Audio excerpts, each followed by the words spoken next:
In response to these new developments, Hamilton Public Health says it's urging residents to stay home as much as possible and not to let your guard down. Meanwhile, we're learning tonight that Peel and Toronto are seeing a spike in variant cases, and they're asking the province to remain in lockdown for another 2 weeks.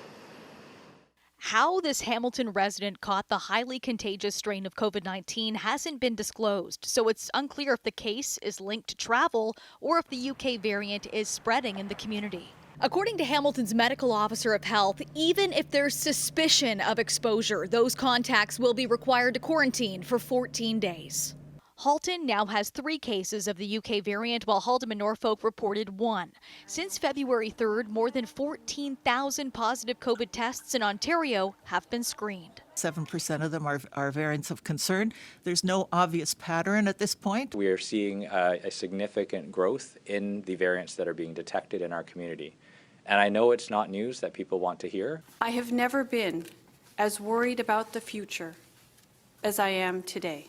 There have been at least 40 cases of the UK variant in Peel, and in Toronto as of today, there are 56 variant cases. But the medical officer of health says it's just the tip of the iceberg. There are more than 5 times that number being confirmed in the labs right now. 283 cases from Toronto that have screened positive as variants of concern.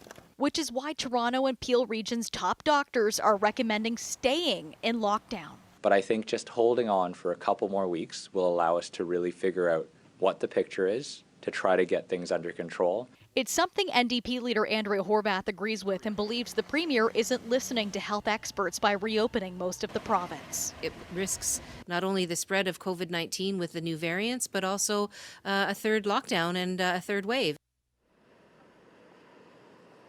Ontario's top doctors have said that if cases get out of control, they will hit the emergency brake and go back to lockdown, but it's still at this hour unclear what would trigger that kind of response.